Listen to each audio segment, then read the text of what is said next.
안녕하세요. 강명주의 창의력 놀이터 채널을 운영하고 있는 싱크짐 원장 강명주입니다. 자, 오늘은요, 실제로 창의성을 키워주기 위해 아이들과 함께 놀이를 할 수 있는 프로그램들을 하나하나씩 소개를 드리도록 하겠습니다. 네, 원장님, 그러면은 오늘은 어떤 놀이를 좀 준비를 해주셨나요?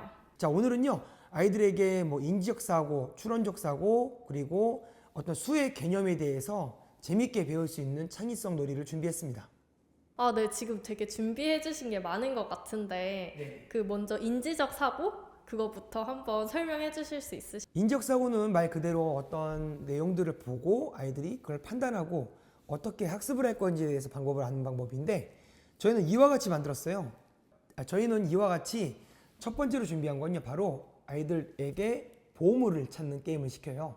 그래서 어떤 보물이 있는지 아이들이 매우 이렇게 즐거워하는데, 사실 이렇게 불을 켜지 않고 불을 끄고 합니다. 그래서 후레쉬를 이렇게 킨 상태에서 이렇게 비치면 보이시죠? 그러면은 어떤 딸기가 나오는데, 이 딸기와 똑같이 모양이 된 숫자 4를 또 찾으러 가는 겁니다. 어떻게? 후레쉬를 들고요, 여기저기 보물창고처럼 집 곳곳에 숨겨져 있어요. 그럼 이 숫자 4를 찾아야지 부모님과 아이들과 함께 놀 수 있는 놀이입니다. 그래서 이 보물 속에 어떠한 숫자가 있는지, 숫자의 연관성까지 같이 배울 수 있는 놀이예요. 저희가 아마 되게 부모님들 이런 거 보시는 분들이 유아가 더 많이 보실 것 같거든요. 유아 친구들이 오히려 이런 걸 훨씬 좋아요. 아, 진짜요? 어떤 게 좋아지는 건가요? 일단 어린 시절에 다양한 경험을 하는 것 자체가 기본적으로 좋고요. 그 다음에 다양한 여러 가지 놀이에서 아이들이 얻을 수 있는 장점들이 다 달라요. 그래서 초등학교 애들도 너무 좋은데, 초등학교 애들 같은 경우는 되게 학습을 많이 하고 학원을 많이 다니다 보니까 이런 걸 접할 수 있는 기회가 굉장히 적어지거든요. 특히 초등학교 고학년 가면. 초등학교 저학년까지는 괜찮은데 그런 문제가 있다 보니까 더 어렸을 때 많은 자극들을 주려면 이렇게 후레쉬를 갖고 비춰서 시각, 촉각, 청각, 그리고 다양한 신체 활동을 통해서 아이들이 얻을 수 있는 놀이 활동들이 다양한 게 좋죠, 사실은. 어떤 학습을 통해서 어떤 정답을 찾는 거를 많이 했다는 것보다는 다양한 환경 속에서 다양한 상황에 노출됐을 때 그 상황을 어떻게 슬기롭게 대처할 수 있느냐 없느냐가 핵심적인 거예요, 지금부터는. 근데 좀 되게 재밌는데요? 이거 저도 좀 막 해보면 재밌을 것 같은데 근데 이거를 그러면 보물찾기 해가지고 막 찾는 거면은 네. 아이들한테 좀 부모님이 해야 할 주의사항이나 이런 게 있을까요? 주의사항이 있죠. 일단 집에서 하다 보니까 부딪힐 수 있는 물건들의 위치를 다 조절해 주셔야 돼요. 특히 집에는 모서리가 많잖아요. 어느 장소 안에서만 하되 최대한 아이들이 좀 빨리 찾을 수 있게, 그리고 안전한 곳에다 놔둬주는 게 조금 더 아이들한테 더 효과적이죠. 교육하기가 안전하고. 그런데 꼭 굳이 빨리 찾을 수 있게 하는 이유는 있을까요? 좀 약간 어려우면요, 시간이 루즈해지기 때문에 아이들이 포기를 해요. 그래서 예를 들어 첫 번째는 물론 이제 6, 7세냐 4, 5세냐 아니면 4세보다 밑에 아이들이냐에 따라 달라지긴 하는데, 처음부터 하실 때 아이들한테 몇 개가 있는지, 5개밖에 없어. 그리고 정해진 시간을 정해주고 그 안에 찾게 해주시는 게 좋아요. 너무 안 찾아지면 안 찾아요. 그냥 하다가 그만 이렇게 하자 이렇게 하고 5개를 찾는 게 목적인데 3개만 찾고 그냥 정답을 빨리. 약간 성공하는 습관을 길러주는 네. 것처럼 아이들한테 성취감을 주는 거군요. 맞습니다. 정확합니다. 그러면은 혹시 다른 놀이도 한번 볼 수 있나요? 네. 자, 이번에 준비한 건요, 바로 패턴 맞추기입니다. 지금같이 보시면 위에 패턴이 어떻게 움직이는지 써 있어요. 이 패턴을 보고 첫 번째, 두 번째, 세 번째, 다섯, 여섯 이렇게 문제가 있잖아요. 이걸 보고 아이들은 달려와서 이 패턴을 보고 여기에 들어갈 패턴을 찾는 거예요. 이 종이를 처음 봤을 때는 아이가 이게 뭐지? 라고 생각을 하겠죠. 그러면 저희가 이 맨 위에 있는 부분들을 설명을 해줘요. 위에 거 잘 봐봐. 그리고 아래에 어떤 문제들이 있는데 그걸 너네들이 해결해봐. 그럼 아이들이 이걸 인지하고 추론을 통해서 이건 이런 패턴들을 통해서 이걸 맞추는 거구나. 그러면서 아이들이 달려가서 두 번째 비어있는 녹색 원판을 갖고 와서 여기다 올려놓는 게임이에요. 그리고 또 뛰어가서 또 다른 것도 수행할 수 있고 그러다 보면 아이들이 자연스럽게 어떠한 패턴이 왔을 때 이 문제를 해결할 수 있는 놀이로서 아주 재밌게 배울 수 있습니다. 그럼 이거는 한 몇 살 친구들이 좀 하기에 적당한가요? 보통 5세 정도 되면 아이들이 이걸 하더라고요, 수업을.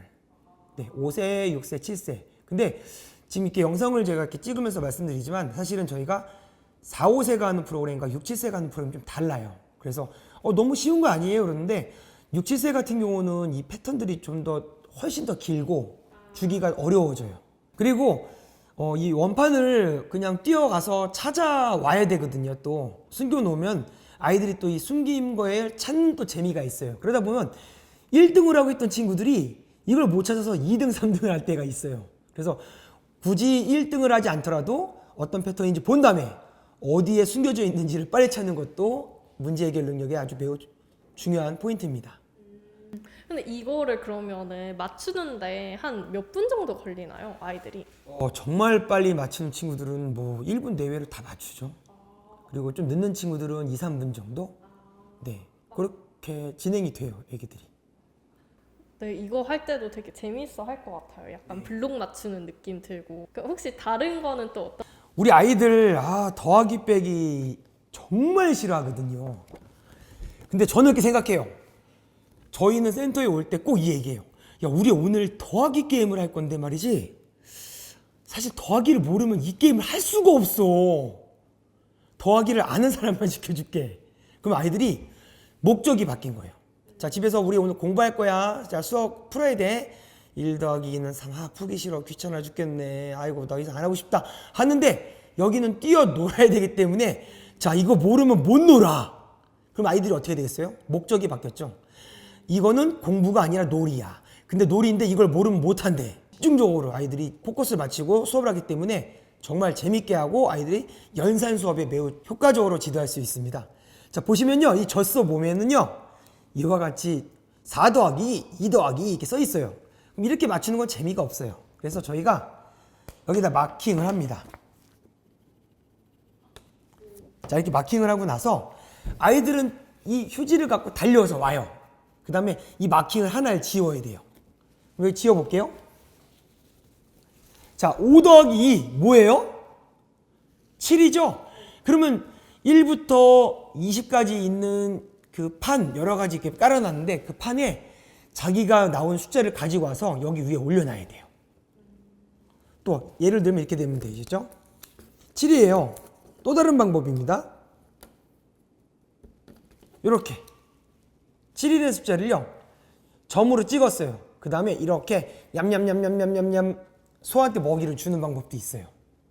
이건 더 어린 아이들 그리고 조금 더 큰 아이들 같은 경우는 이 숫자가 어떻게 되겠어요?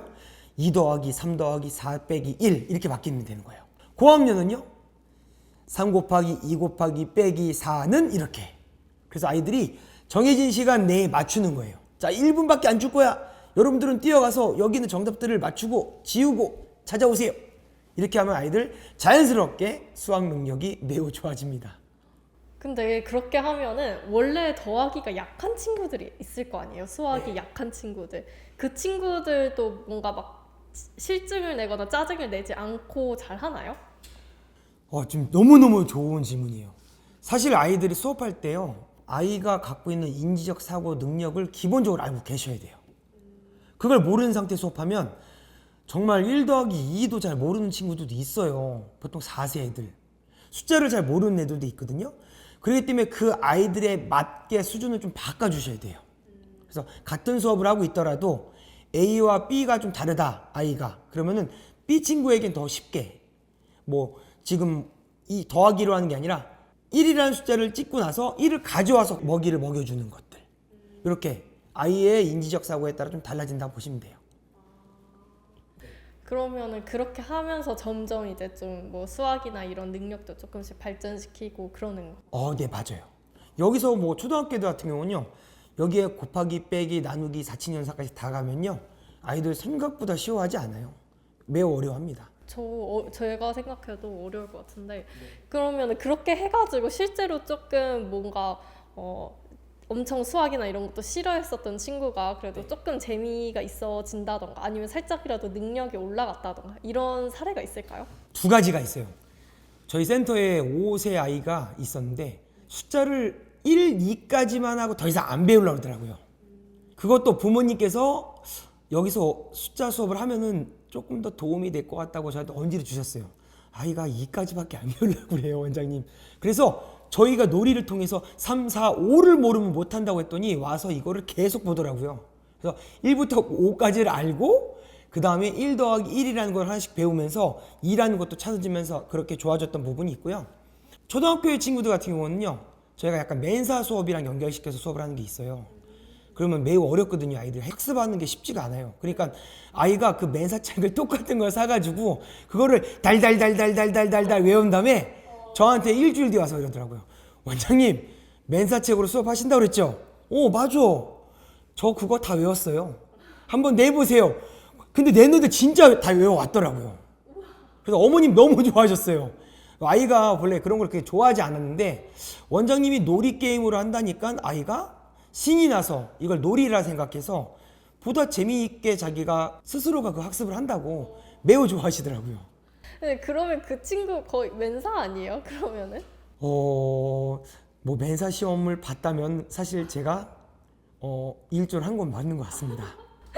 와, 진짜 그 사례는 대박인 것 같아요. 네. 자연스럽게 아이들이 놀이니까 뭐 수를 배우는 거나 어떤 그림을 찾는 거나 어떤 패턴을 찾는 거나 이런 게 학습으로 붙을 때는 그 앉는 목적이 다르잖아요. 근데 놀이라는 목적이 같으니까 아이들이 아예 생각을 다르게 하고 노는 거죠.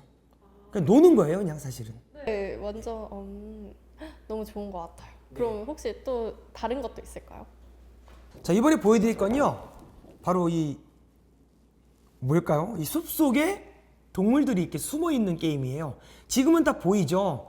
실제로는 저희가 이렇게 다 색칠해놔요, 이렇게. 그래서 동물들이 안 보여요.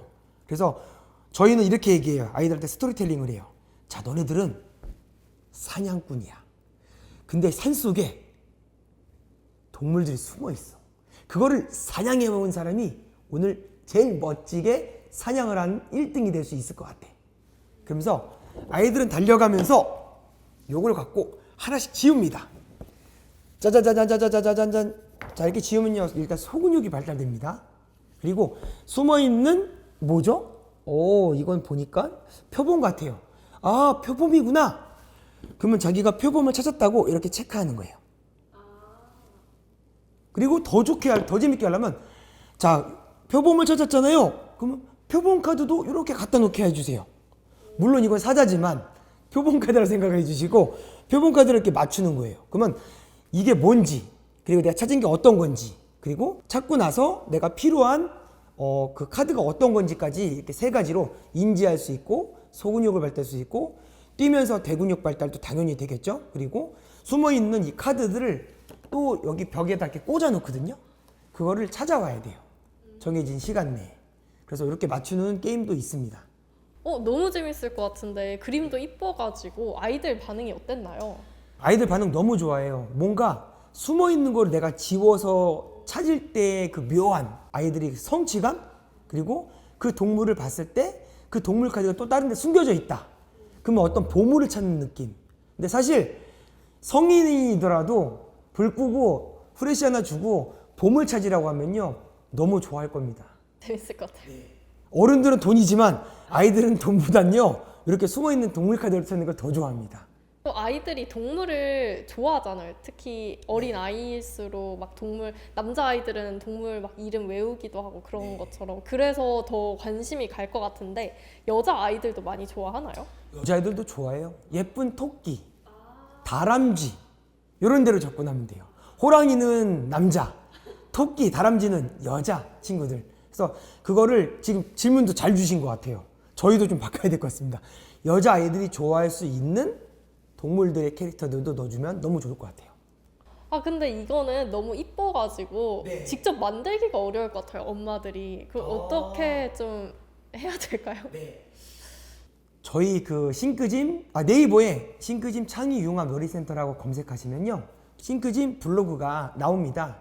거기에 저희가 이렇게 수업에 도움이 될 수 있게 자료들을 업로드해 드릴게요. 그래서 그대로 출력하시고 그 다음에 이렇게 코팅하시면 좋은데, 코팅이 어려우시면요 이렇게 L자 홀더 이렇게 구매하셔가지고요 여기에 껴서 사용하시면요 아마 효과적으로 수업하는데 도움이 되실 거예요. 그리고 이런 도안들도 저희가 블로그에다가 다 업로드 해드릴 테니까요 블로그에 들어오셔서 받아가시면 됩니다. 그럼 아까 전에 선물 상자 그거는 이제 어떻게 그거를 숨겨서 이렇게 만드는? 아, 이것도 매우 간단해요. A4 용지잖아요. 선물 상자를 저희가 시안 올려드리면요 그냥 시안대로 그냥 뽑으세요. 그 다음에 뒤에 보면요 여기 종이가 붙어 있어요. 그러니까 이 선물 상자 뒤에다가 동물 카드 이미지를 그대로 붙이면 돼요. 그냥 이렇게 A4 용지에 출력해서 뒤에다 덧방 치면 이렇게 짠, 보이시나요? 이렇게 뜹니다. 그래서 만드시는 데는 아마 어렵지 않으실 거예요. 오늘 이렇게 너무 좀 많은 자료들을 알려주셨는데 네. 이 자료들이 어떤 아이들한테 조금 도움이 많이 될까요? 일단 뭐 자신감이 좀 떨어지는 친구 아이들이 뭐 매우 좀 성공의 경험을 느낄 수 있어서 너무 좋고요. 그 다음 집중이 안 되는 친구들, 좀 산만한 친구들, 사실 집중은 합니다. 자기가 좋아하는 거. 그렇기 때문에 아까 말씀드린 것처럼 자신감이 좀 떨어지거나, 그리고 부모님이 꼭 아이들과 좀 놀아주고 싶은데 노는 방법을 모르겠다 하시는 부모님들이 사용하기 매우 좋죠. 자, 오늘은요 창의성에 도움이 될 수 있는 수업 재료들을 보여드렸습니다. 물론 이게 유아를 대상으로 저희가 포커스를 맞춰서 했고요. 조금 더 고학년들은 좀 다른 재료들을 많이 쓰고 있습니다. 하지만 아마 이 영상을 보시는 부모님들께서 고민이 많으실 것 같은데, 오늘 여기 있는 재료들을 이용하셔서 집에서 아이들과 재미있게 노시고 창의성을 높여줄 수 있는 시간을 가지셨으면 좋겠습니다. 자, 영상을 보시고요 좋으셨다면 구독과 좋아요, 알람 설정을 잊지 마세요. 감사합니다.